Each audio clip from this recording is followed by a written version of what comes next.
I'm Wesley from the Davis County Public Library. In 2014, we partnered with filmmaker PJ Starks for a program called the Unscripted Film School.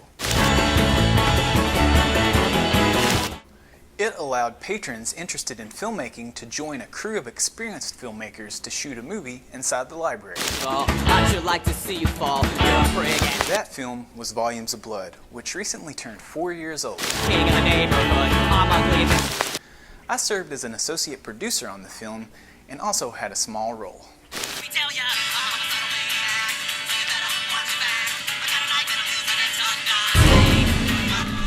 I recently sat down with PJ and his production partner Eric Huskisson to discuss the film and what's next for the series.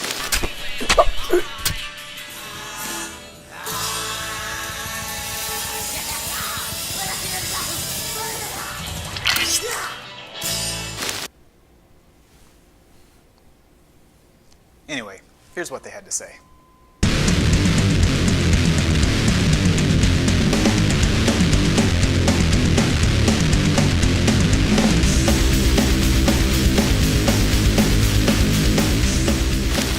Hey guys, how's it going?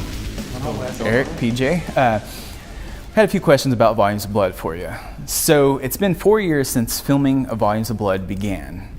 Tell us a little bit about the reaction the film has received and I guess the premiere. What sort of reaction from the get-go did it get?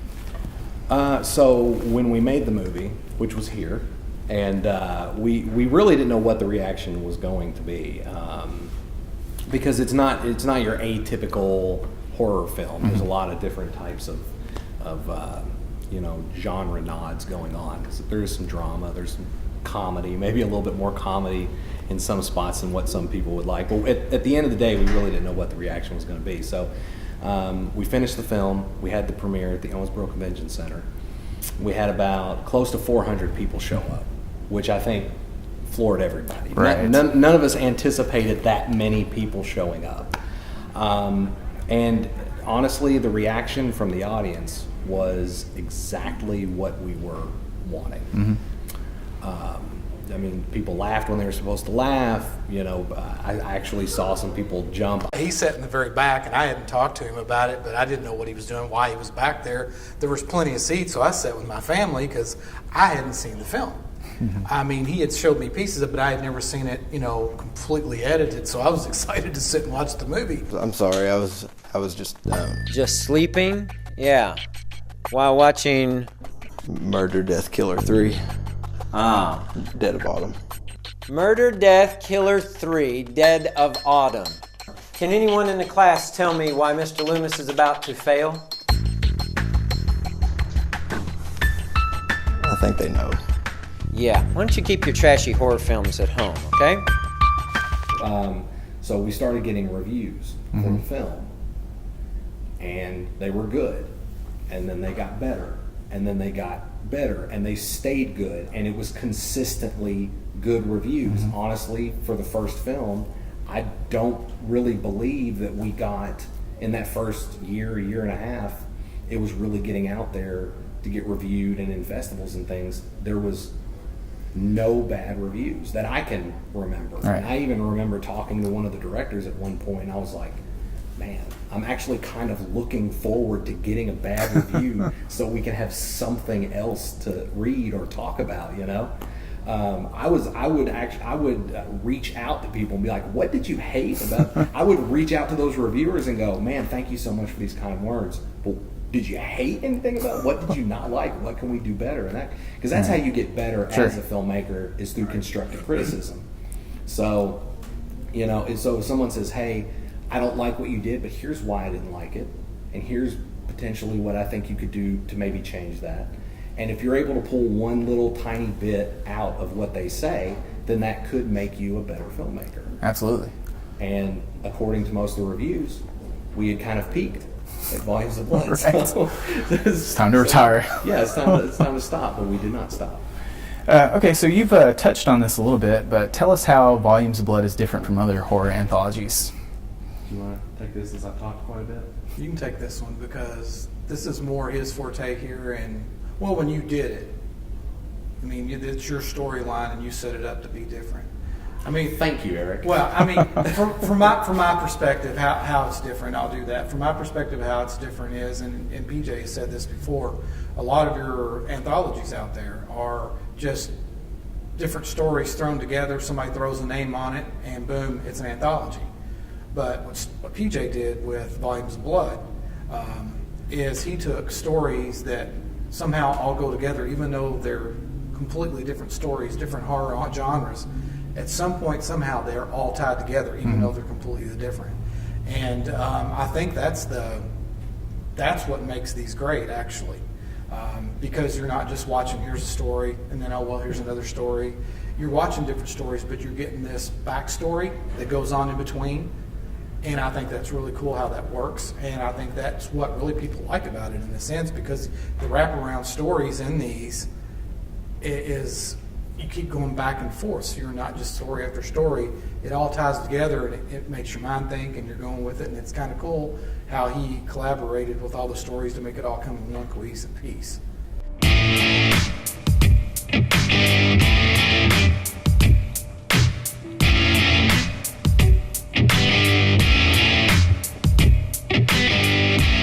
I've never been wrong without you. The modern horror anthology is uninspired. And that was my big problem with a lot of anthologies nowadays. It's literal, it's what he said. It's, someone says, I want to produce an anthology. They go on YouTube, they find random videos of varied quality, some great, some not so great. They contact the filmmaker, hey, I'm making this anthology. Do you want to be a part of it? Sure. And it doesn't matter if it was made yesterday or if it was made 5 years ago. It doesn't matter if it was made on the best equipment available now or if it was on someone's mom's VHS camera. They would just take it and they'd put it together and they'd put it out there and say, here's the anthology. And I was tired of that. So, I think, now that's not to say that anthologies with intersecting storylines and things of that nature have never been done before. I mean, Trick or Treat did that. Right. And they did it just insanely well. Michael Dougherty. He made a fantastic movie. So I don't think Volumes of Blood is necessarily fresh in that sense, but I think it did at the same time. It kind of took that idea and it put its, we put our own spin on it. And we revolved it around a library, which had never been done before. You're all going to die tonight. Excuse me? Who the hell is this? Tyler? You're all going to die.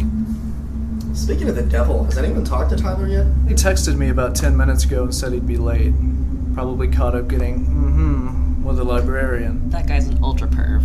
He tried that BS on me when we first met. Hashtag not impressed. Happy Halloween, bitches! So I don't necessarily think that, like, when I sat down and came up with the idea, I was like, I'm going to be 100% fresh. And then when I, ran the idea past these guys, I was like, we're gonna do something that's never been seen before. It wasn't necessarily in like that. It was more like, hey, we should make a movie. Let's bring the fun back into horror. Let's just look at this as horror fans. What do we love most about horror films? What don't we like so much? What are the tropes that we want to maybe try to avoid? Or what tropes can we maybe change up a little bit or put our own spin on? I noticed you have a friend there beside of you, the Devil Mask, which plays a part in Encyclopedia Satanica, a segment from the film. Mm-hmm. That mask recently showed up in a still from the next Deadpool movie. Talk a little bit about that. I mean, do you know how that happened? My first experience finding out that the mask had been put into the new Deadpool, the PG-13 Deadpool, right, was, I guess someone had shared it on Nathan Milliner's page and tagged me in it, and or someone had commented and tagged me. Either way, but yeah, that's how I found out. Mm-hmm. Honestly, I wish there was a cooler explanation for why the mask was in the movie, like one of us knew Ryan Reynolds or something, or someone who worked on the film or whatever. But that's we're almost positive that the reason it got in there was in the scene with Fred Savage, they're recreating that that scene from The Princess Bride. Right, the devil mask on the Right, wall. there's a devil mask in the background in the original scene on the wall. So if you look at this mask, it's very similar to that mask that was in the original film. So I'm assuming their art director or set designer or whoever it was that was out there looking for a mask, because they had to have one. Right. Saw our mask, purchased it, and I did notice that they colored the horns The yellow. horns are yellow. The horns are yellow, so they did change it up a little bit.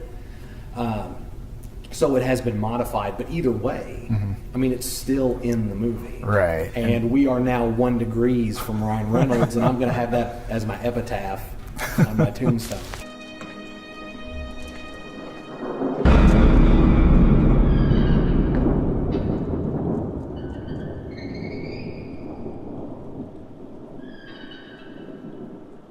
So PJ, tell me about where the initial idea for Volumes of Blood came from, and also like the face. I'm really interested in the face, how he works into the story. Like, tell me the inspiration for the character, and who portrayed the face. He did an excellent job. Well, to answer your first question, I stole the idea of Volumes of Blood from someone else far more talented than Oh, me. really? That's the real backstory. Who was that? It's not this guy. No, I'm joking. No, okay, so I had come to the library with an idea for Unscripted, which is still going on today. Yep. I've since stepped away, but you're doing a phenomenal job Well, keeping thank you. that going, taking Appreciate the reins, that. and yeah, you've done an awesome job. But so I met with Jim. He loved the idea for Unscripted, had no idea if it was going to work out. For those of you who may not know, Unscripted is a short film series where directors come in and show their movie, and then they show it a second time and they do a live audio commentary. Well, it ended up becoming really popular. So Jim came to me and said, okay, now we need to do something a little bit different, a little bit cooler. And then we co-collaborated on the idea for the Unscripted Film School. So we did that. It was 2 filmmakers came in one night. They competed to make a film. We held a contest for writers to write in stories. We chose those stories. We made the movie. We opened it up for the people in the community to come in and that kind of thing. And it went over like gangbusters. So after that was a success, Jim came to me and said, okay, I want to do something again with the Unscripted Film School, but I don't know what it is. I want you to come up with an idea. It's got to be bigger. It's got to be better. So I went to work, and for years I'd been wanting to do an anthology, but I could never really get anything to coalesce. So this became that opportunity. So it was like, okay, instead of shooting 2 short films in one night at the library, we'll shoot a series of short films over a period of months, and then they'll all culminate to become a feature film that we'll then put out later on. But ultimately, that's where the idea for Volumes of Blood came from, is just getting that opportunity that arose from pitching you guys the idea for Unscripted. And I mean, so it was just kind of happenstance. It was, or as Bob Ross would say, it was a happy accident. So with the character of the face, originally was nothing. He wasn't in the film. He had nothing to do with the movie. I wanted to do some promo shoots because we were already set to film in the library. We already had a majority of the stories set in place and that kind of thing. So it was early on in pre-production. I wanted to come into the library and just shoot some things. So I had come up with 3 ideas: a stack of books with a knife sticking out of them and blood running out of the books. This is the poster, right? Yes, which is right. That was from the promo poster. And then the other one was looking down an aisle of books, and there's a hand at the very end just kind of sticking out, laying in a puddle of blood. And then the third one was just some random, because I'm a huge slasher fan. I love slasher movies. And so I was like, I'm just going to come up with some character. I threw it together. I piecemealed the face together, and then I had Eric portray the character. Oh, so he was the famous actor. Yeah, so Eric came in and he just put the costume on, and then we walked. Adam Paris did the photography for it, and we walked around the library and we just took all these random shots. So the original idea for what became the face was he was just some nameless killer that was down at the end of the much like the hand in the blood, and he was just half in, half out of the books, holding out this knife, looking down the aisle, and that's all it was. So I made the promo posters. I put them out there. Well, that one got a huge response. It got tons of likes, it got tons of comments. People were like, oh my God, I cannot wait to see who this character is and like how he plays into the movie and this, that, and the other. And he didn't. He had nothing to do with the film. And so I was on the phone with Nathan and we were talking, and he's like, we got to talk about this slasher character that you've come up with. And I was like, well, what do we got to talk about? He said, I'm sure you've noticed like how much of a response that poster's getting. And I said, yeah. And he says, that character, if you don't do something with that character, he's going to become the tire that flies into the camera on Twister, because people are going to go to see the movie specifically for that character, and he's not going to be in the movie, and they're going to get pissed off or they're going to be really upset. If I leave now, I'm not going to be able to be in anything else unless they'll never use me again. I don't know what to tell you. I don't know. I'll be an hour, I'll be 2 hours. I don't know. So, and then ultimately the name The Face, because of his inclusion in the film, I fell in love with that character. It's a great look. Who was played by Eric, and eventually I was like, because we never really had a name for him, and then finally I said, you know what, we'll call him The Face. Because Eric's so handsome. That's what it was. Yes. He's not going to admit it, but that's how it came about. Right. But no. So anyway, so eventually it was like, I would like for this character to become the face of the franchise, right? If it gets to that point. So that's where The Face comes from.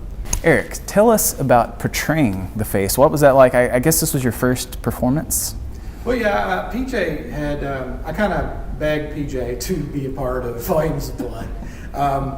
Once the unscripted, we met at unscripted, and he called me up to help him with something he was doing for WBKR, and we kind of hit it off and went to a scare fest, and we kind of become friends overnight.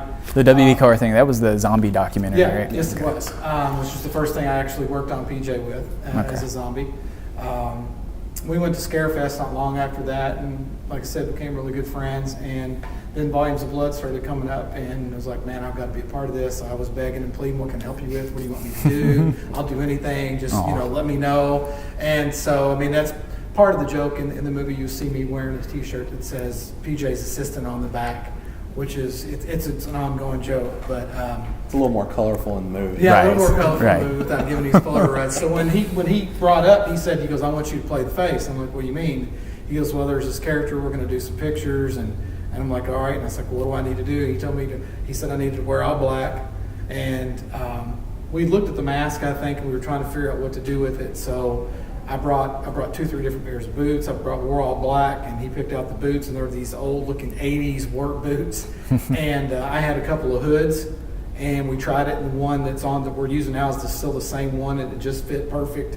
And then I actually had the knife at home. It was a knife I had bought at an auction years ago, and I was like, how about using this knife for the knife in the movie?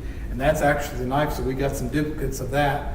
And I came on board and we put it all together, and it looked really cool. And like I said, the promo shots, everybody really enjoyed it. And then he's like, oh, you're going to play The Face in the movie. And I'm like, I am. Of course, I was like, oh, really? Well, that's cool. But deep down inside, I was doing backflips and excited. And so it was an adventure doing it. I enjoyed doing it. I still love doing it. It's not a treat being in the thing for a very long time. I will admit it's very hot and sweaty because I'm wearing all black, I'm wearing an overcoat, I'm wearing a mask with a hood over top of it, and usually inside where no air conditioning is on. So didn't help me lose anything, but I did sweat a lot.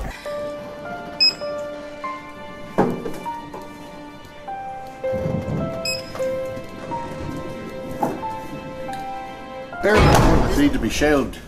Oh, sorry, Paige. Happy Halloween, eh?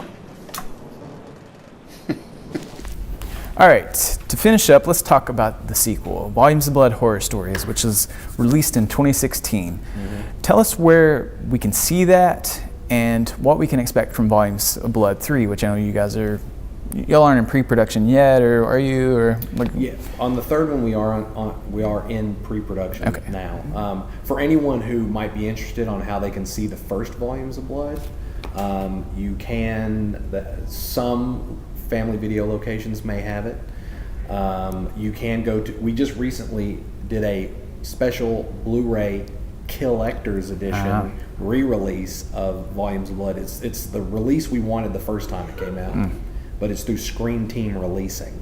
So you can go to screamteamreleasing.com and you can find it there. And that's also through Amazon and stuff too. Yeah, distribution. no, currently it's not on VOD. The only way you can see the first or even own the first film is through Scream Team Releasing.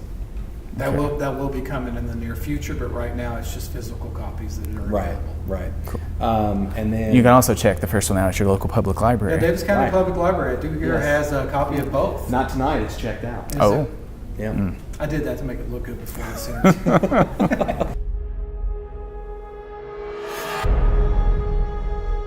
We want a house that we could someday see ourselves dying in. You've come to the perfect place. Okay, so with the second film, you can see that it is on VOD, so you can look at like Google Play, iTunes, VHX, Vudu, Amazon Prime. If you have Amazon Prime, you can watch it for free. But it's called Volumes of Blood Horror Stories.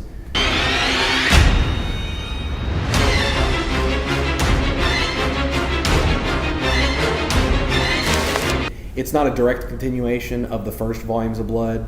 There are some callbacks to here in the library. You do get a little bit more of an inside story, but you don't have to have seen the second one, to understand if you have, you know what I'm saying. Like, you don't have to have seen the first one to understand the second one, or vice versa. You can watch them completely independently. But they would each help you appreciate the other one. Yeah, exactly. But there is a much larger, overarching story happening, and you will catch stuff, but it's not going to affect the storyline. Right, but it is completely different in tone and things in the first one. I based it off of my experiences trying to buy a home, and that's basically what the film is about, and then these stories come in. But Dark Cuts Pictures, you can go to darkkutspictures.com, and that's where you can find the second one if you want a physical copy, Blu-ray, DVD. You can also get in touch with us also if anyone is wanting a copy of the first or the second movie. We have it as well. We usually hold those in case people want autographs.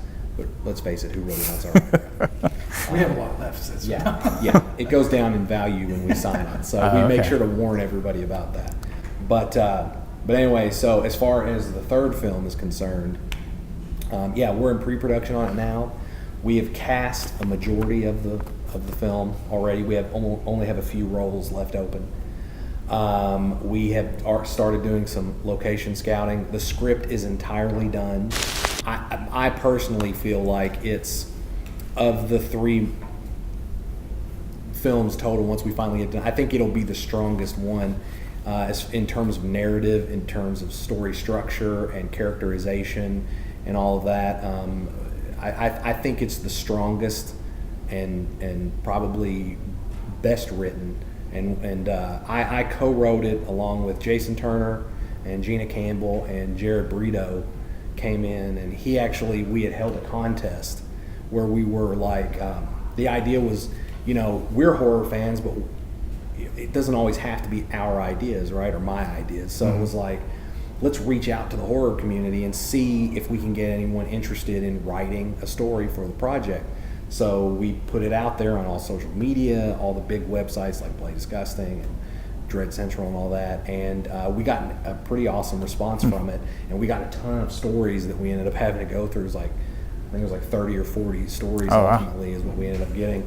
And Jared wrote the one that really kind of jumped out at us. It had this subtext going on, this social commentary and things. And that's one of the things that we're kind of doing differently with the third film as opposed to the other two, is we're adding in some social commentary. It's not preachy or anything, but it's there. Sure. And it'll hit home with a lot of people, I think. Yeah. There's some very timely subject matter that's happening right now, and we've touched on some of that with these stories. So you think there's a little more seriousness to this new one then? A little bit. It is. I mean, there's still, like poop and fart jokes and things like that. I didn't figure those would go anywhere. Oh yeah, I'm a big Kevin Smith fan, so that's going to be in there when I write. Yeah, I'm super excited about it. I mean, I've really never talked to you about it, but I am. I mean, I'm not saying that I didn't like the first one. I didn't like the second one compared to this one. But reading this one visually in my head, what I see this being on film, I can't wait. I'm super excited. I mean, I'm excited about making the film and getting back into it, being on set. but I'm excited to see this one because even though I came on and partnered with him for the second one with Blood Moon Pictures, this third one, I don't know what it is about it. I don't know if I'm absorbing more or getting more involved with it, but I conceptually in my mind know what I think I want it all is going to look like, and I am just super excited. What I'm really excited about, not to take away from your writing, is Jared Brito's. I can't wait to see that one and a couple of others. Like with the second one, not to take away from other people's shorts in there, but Nathan Milliner's Fear for Sinners. Oh, yeah. I mean, visually was phenomenal. Was great, and I think all of that lead actress was so good. All of these are going to have that same. Well, yeah, the actresses they nailed it. But Julie and Jessica couldn't talk enough about them in that sequence. But this one, I think those are all going to have that same visual to it that is which made Fear for Sinners here really good. And I'm really excited about what it's going to look like when it's done. I think it's a really solid script what he put together, and Jared's help. And the other people that helped him. I think it's going to be phenomenal. So the cast we have currently for Volumes of Blood 3 is going to be awesome. And I seriously cannot wait to get on set and work with them. Now, of course, we still have to finance. That's where we're at right now, honestly. The toughest part, right? Yeah. And I'm not business oriented. I hate the business side of things. He's good at math, so he, to a degree, enjoys that stuff. I hate math and I suck at it. So a lot of the business sense kind of goes over my head. But yeah, that's where we're at ultimately, is trying to get the financing for the film. So, like with the second film, we'll have opportunities for like local and regional businesses to come in, and they can do product placement in the movie and that sort of thing. So if any businesses out there want to be a part of Volumes of Blood 3, hit us up, let us know. And then also we are going to be doing a crowdfunding campaign here pretty soon, so hopefully that works. But I think we also are going to have to be looking towards others out there in the community or the region or however it plays out to kind of help come on board and help us get this thing funded. And we currently have, and I'm not going to say who, but we currently have 3 genre actors attached to the project. They have all 3 read the scripts. They loved the roles, and they gave us letters of intent and that kind of thing, and said that they really want to do it. But of course, it all comes down to whether or not we get the funding. Right. Money and scheduling. Right, and it will get funded. It's just that's the funding part for independent film, especially, is just that's the wall you climb over. Right. Everything else, you're just running right along. This is you hit the wall, and it's trying to climb over that wall. Yeah, it can be tough, and it can be a tough sell, especially like in this region, in this community. I mean, there's very few people actually making films or approaching people saying, "Hey, help us make this film," and that's what we're doing. And we would love for someone, if anyone's interested in knowing more about the project, to contact us and let us know that they may be interested. So I mean, it'll get made. It's just going to be the process of getting there to get it made. Where can people go that are interested in helping or just interested in learning more about Blood Moon Pictures, which is your company and the movies and everything? Well, bloodmoonpictures.com. We do have it up and running. We will start utilizing that a lot more. PJ does a good job of keeping stuff on Facebook, and when we get to a point where we start scheduling for this, when we have the money in place and we can start scheduling, we will have 2 crowd scenes that we're going to need for 2 of the stories. Mm-hmm. One's going to be an outside scene, and one is going to be inside, of course. So we're going to need quite a few people there. The uniqueness of this is also people have an opportunity to be in this film through the Indiegogo system, where they can pay to have their picture like on a poster or something, and the movie, and so therefore they're actually still in the movie. They're helping us out by paying to get their picture, and then they're actually able to be in the movie, and it'll be a prominent thing. It won't be just a flyby. It'll be something that's going to sit there through the whole scene. It'll be during the wraparound scene, so it might be seen more than once. Mm-hmm. So I think that'll be cool. Well, that's all I've got, guys. Any closing words? bloodmoonpictures.com, Volumes of Blood on Facebook. Bloodmoonpictures.com, you can find out more. You can go, Volumes of Blood on Facebook. Volumes of Blood is on Twitter as well. You can hit us up on Facebook if there's anybody in the community, businesses who might be interested in getting involved. Blood Money Pictures is also on Facebook. Correct. And so any rich doctors out there who love horror films, or and any entrepreneurs who want to get involved and help us make this film, please contact us. All right. Thank you, gentlemen. Give us a holler. Yep. Thank you, gentlemen. Happy Give birthday, us a Volumes of Blood. Thank you. Thanks for having us. Give us a holler. Give us a holler. Oh, man. Give us a holler.